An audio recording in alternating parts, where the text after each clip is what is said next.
Hello Africa, and welcome to this program that we call Celebrating 50 Years of the Organization of African Unity, which is now known as the African Union. Now in this year, 2013, Africa has a lot to celebrate.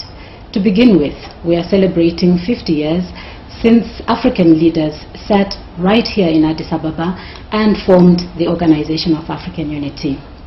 We are also celebrating 50 years since the formation of the Pan-African Women's Organization. In this year, we are also celebrating the fact that the African Union is now 11 years old. And further to that, and happily so, we are celebrating the fact that Africa has its first chairperson of the African Union Commission. Her name, Dr. Nkosazana Dlamini Zuma, and I'm very privileged to have her here today in the studio to talk to us. Excellency, thank you so much for joining us on this program. Now, in the past few months, the African Union Commission has been very busy in very many different meetings. And this theme of the 50th anniversary of the Organization of African Unity has been a major focus for the Commission. What are some of the major events that are going to happen in association with this celebration? First of all, thank you very much. This year is really a historic year for all of us in Africa and in the diaspora, since we're celebrating this 50 years of the establishment of the OAU, and of course we're still in the celebration of 50 years also of the Pan-African Women's Organization, which was established a year before the OAU. And the heads of state have decided that we must make this celebration memorable. So we have decided that indeed we must make it memorable, and that this celebration must be a celebration of all Africans and the diaspora, not governments only, not the organization, the AU, but all the African people here and in the diaspora. So the celebration has actually started. This week, on Friday, for instance, and Saturday, we've had the intellectuals discussing the theme and Agenda 2063. We've had the women, we've had media coming here, discussing from the continent. Today we have some civil society organizations discussing as we speak to you, and the business people will be coming, the youth will be coming, the African editors will be coming, many people. And this celebration is going to be year-long, but for this particular celebration of the 25th, these are some of the events I've mentioned that started on Friday. And we're going to also have an intergenerational discussion of the children, the youth, the people of my generation, people of older generation. There would be people like His Excellency, the President Kaunda Nzumo, representing that generation. There'll be current presidents. There will be young people, children, all interacting about Africa, about the celebration, but also about the future. And the heads of state themselves will have a debate, a discussion on the theme Pan-Africanism and African Renaissance. And there'll be other invited guests who will be here, who will also be taking part in the celebration. And so right through the year we expect every country on the continent, but also in the diaspora, to be celebrating, and part of the celebrations are to look forward to what do we expect in the next 50 years, besides looking back at what has happened.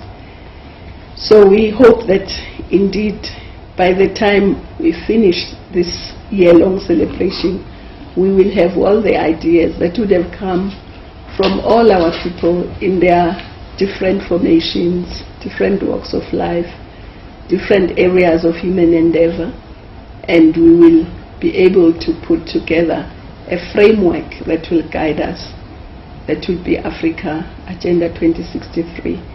So in a nutshell, that's what we expect. As we move forward, when we look back at the 50 years of the Organization of African Unity, what would you say are some of the successes that were achieved by the organization?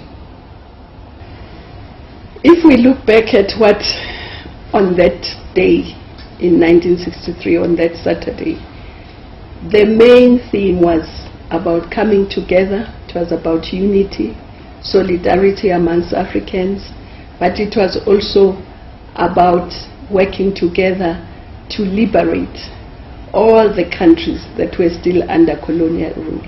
That was the main theme.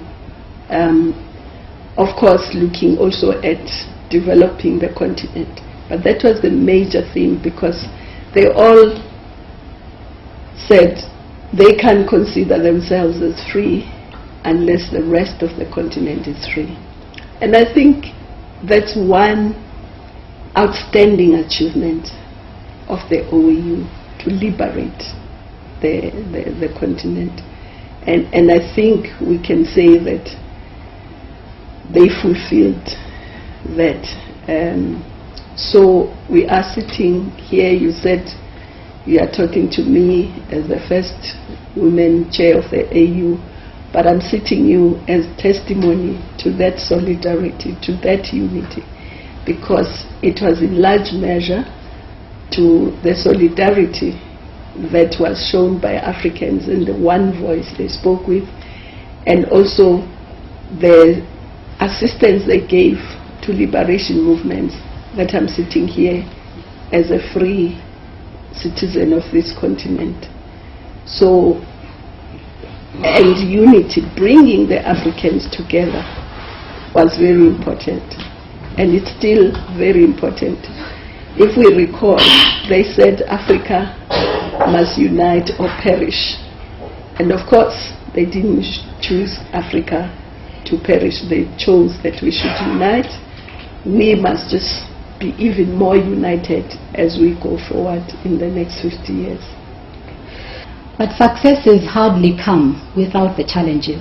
And we all know that when the Organization of African Unity was in place, it was not a very easy time for the continent of Africa.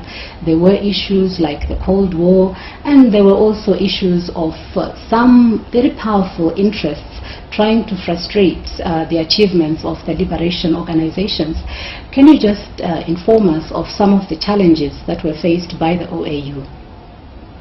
Of course, the OAU was not operating in a vacuum. It was operating within the context of what was happening in the continent and what was happening globally. And as you have said yourself, globally there was the Cold War, which brought some challenges to all of us, to the continent, and also within the continent. There were, in countries, there were some challenges. We know that in some of the countries there were coups and so on, and assassinations, and there were those difficulties, not necessarily in the organization itself, but in the context within which the organization operated. But despite all that, the OAU remained focused on what they wanted to do for the continent. It remained focused until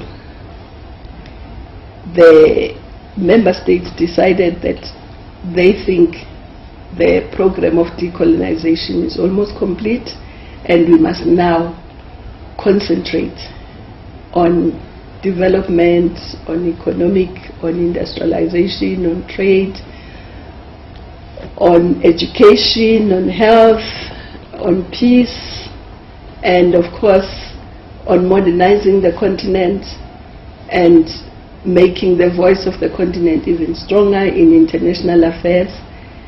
And so the OAU was then transformed into the African Union.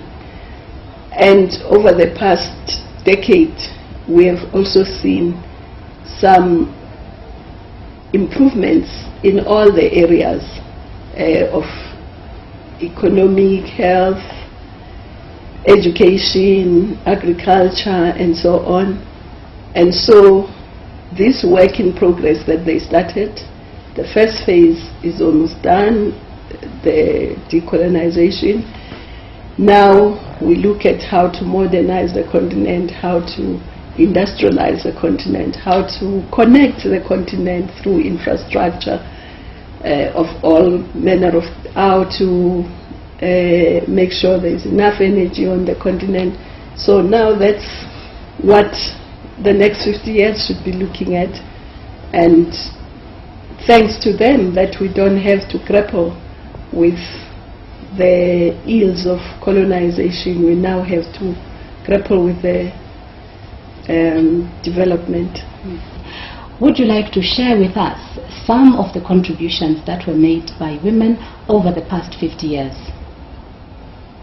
The women, in a way, led, were the pathfinders in terms of forming a Pan-African women's organization. And that organization was not only talking about gender issues, but it was also very much into the liberation struggle. And so the women played a very critical role, both continentally and in their individual countries, whether it's the struggle in Algeria, in Zimbabwe, in South Africa, in Mozambique, in Angola, anywhere, women played a critical role. It's true that it's not as well documented as it should be, and I think as part of these celebrations we have to work with organizations like UNESCO, ECA and others to try and research so that we can document some of the work that the women did. But we can also see, just from our own experience as women, that the situation of women that we found as this generation is much better than the situation that the women who established PAU found. So they worked both at the broader liberation, but they also worked at the level of women's emancipation, fighting patriarchy, and making sure that we inherit a better continent than the one that they found. Now these celebrations are unique in that, well, firstly that Africa is turning 50, but also because they're happening at a time when Africa as a continent is hosting the 21st summit of the African Union, and this makes it really special. The theme of that summit is Pan-Africanism and the African Renaissance. Could you just give us a brief on how relevant Pan-Africanism is in today's world, but especially for the future of Africa as it is seeking to craft the Agenda 2063, which will guide the continent for the next 50 years? Pan-Africanism is very relevant, as it was relevant and was the mobilizing theme as early as more than 100 years ago between the diaspora and the Africans on the continent. Long before the OAU was established, Pan-Africanism was the theme that galvanized and cemented the unity of Africans.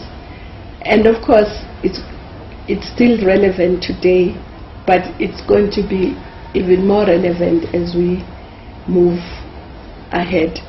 And it's going to be very important. That's why we also want the youth to participate in this theme, because the population of Africa is a young population, and it's going to continue being young in the coming 50 years. We are going to continue having a young population. And if we are going to continue having a young population, it's important that we invest in that population, not only in intellectual education, in science, in technology, but they must also understand Pan-Africanism, because they have to be the ones that have to take it forward in the future. So it's very important, and young people must discuss it, must live it. We must all live Pan-Africanism, not just discuss it as a theoretical discourse. It's fine, but we must actually, it must be seen in our own actions as individuals and as countries. The Commission has been trying to make sure that it has the capacity to move the continent forward. And one of the tools that it has at its disposal is the strategic plan 2014 to 2017, which hopefully will be adopted by this forthcoming summit. Now, that strategic plan has 5 pillars, and it has 8 priority areas. Can you tell us how these will feed into the activities of the Commission to enable it to achieve its objectives? Well, I think it's important to say how we came to those 8 priorities. We came to those 8 priorities by first looking at the Constitutive Act saying we have to be a prosperous continent, a peaceful continent, driven by its people, and being a dynamic force of the world, in the world. So we said, okay, what does this continent has as its assets that can actually assist it to get to this prosperous Africa at peace, driven by its people? We said the most important asset and the most abundant asset and the most precious asset we have is our people. And that's why investing in our people is a major priority, both in terms of education, social, in terms of skills, in terms of health, science and technology, innovation, research. We must invest in our people, because if we don't invest in our people, we will never be prosperous, we'll never be peaceful, we will never be a dynamic force in the world. So then we said, okay, and this precious asset, fortunately for us, the demographic dividend, we have to look at it in 2 ways. It's not just that we have a young population that's energetic and creative, and if invested in can really drive this continent, but we don't also have the baggage or the burden of having a huge aging population. So that is also important, but we must also look after our elderly people and all the vulnerable groups. We must also invest in them. The second asset we looked at was our land, our arable land, and our size. We are a huge continent. I often say within our continent you can fit India, you can fit China, you can fit Western Europe, you can fit the United States. We are a huge continent. And if you look at arable land that is still remaining in the world, 60% of it is in Africa. That's very important, because it can also be a driver towards prosperity, both in terms of food security, in terms of nutritional security, but also in terms of industrialization, value addition, and export. But it's very important for us to look after this land, because by 2050 we'll be 2 billion. By the turn of the century we'll be 3 billion. So we will need this land for our people, for their food, for our industries, for many other things. So that's why it's important to look 50 years on, because if we keep looking at 5 years, we'll keep thinking, oh, we have got enough land, we can sell it away, we can give it away. But if we know that by 2050 we have to feed 2 billion people, by the turn of the century we have to feed 3 billion people, then we begin to think how to look after this land, how to improve our agricultural production on the land. So that was the second asset we looked at. The third asset we looked at was our mineral and natural resources. We said we actually are very well endowed when it comes to mineral and natural resources. But we have to use them for the benefit of our people.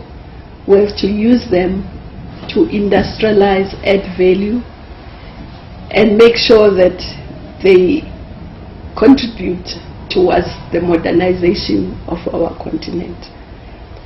So that's why industrialization, intra-Africa trade is also a major priority.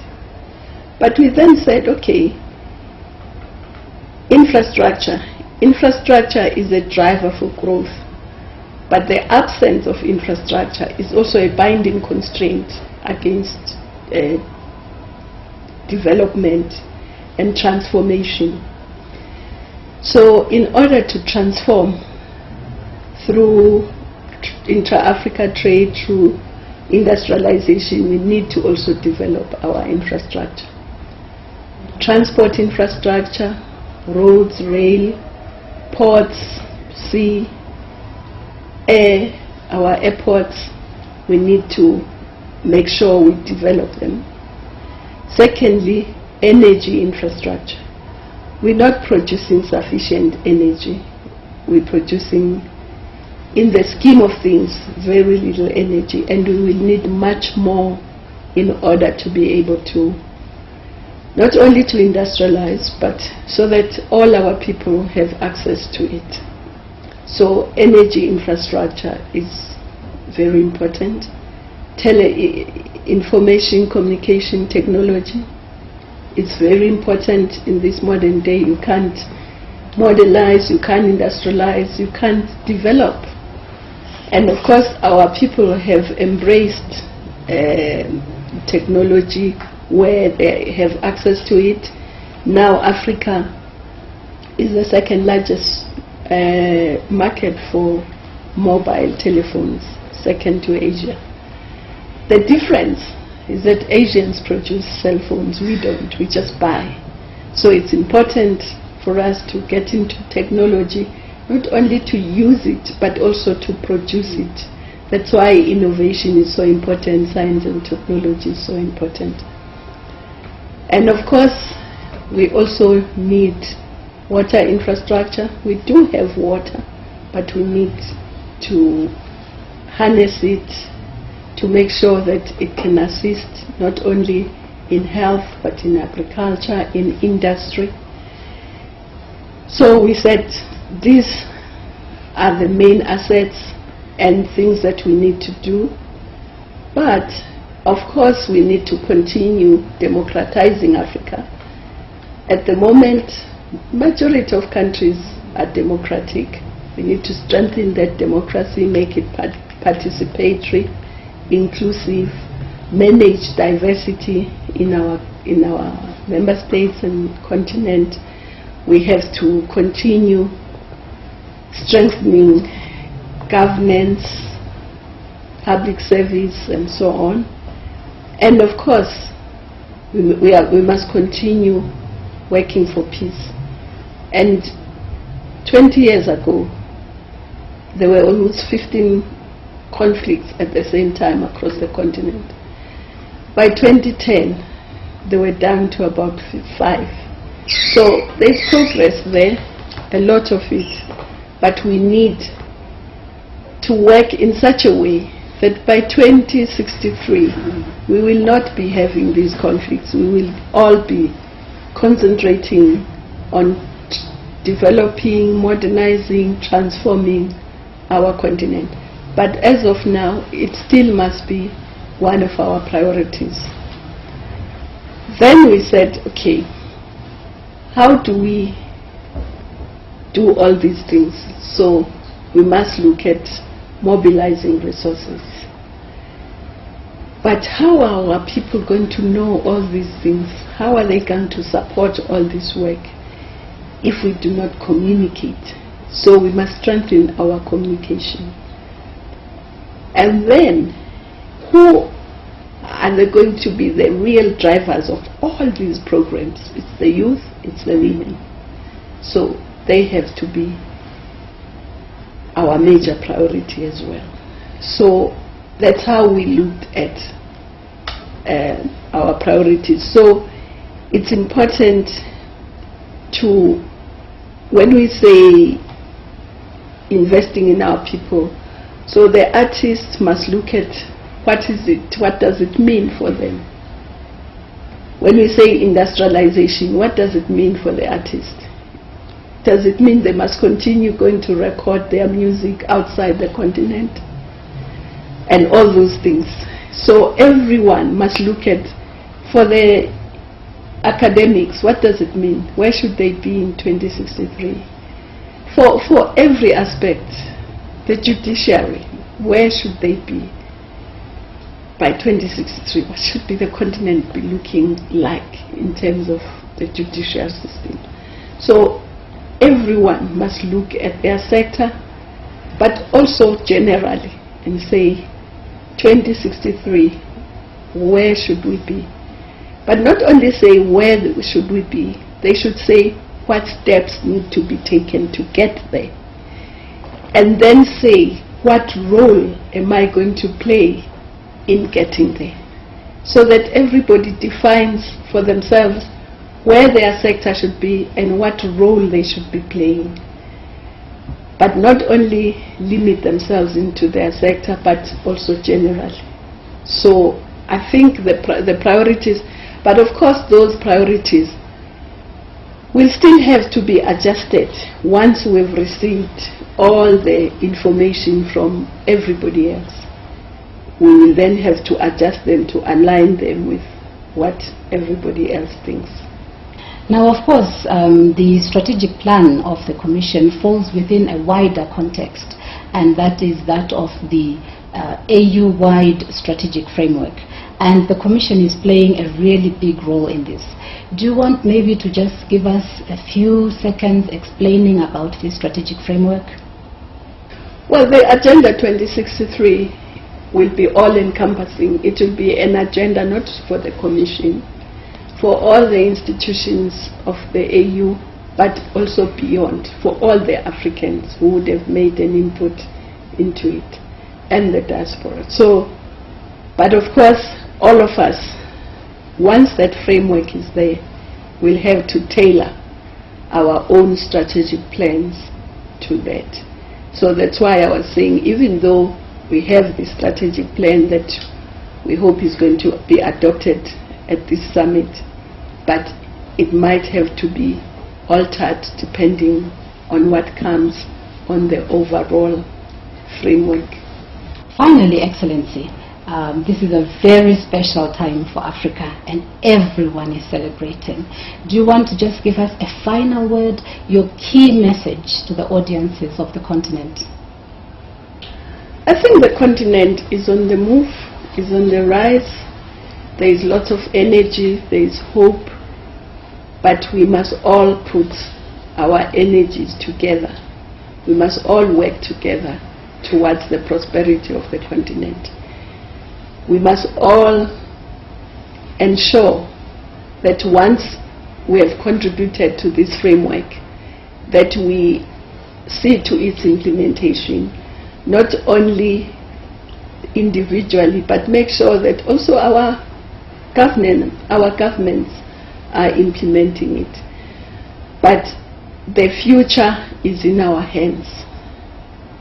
That is my message to all of us. The future is in our hands, it's bright, and we must not be seen as a generation of missed opportunities. The opportunities are great out there for the continent to be prosperous. Thank you very much, Africa, for being with us.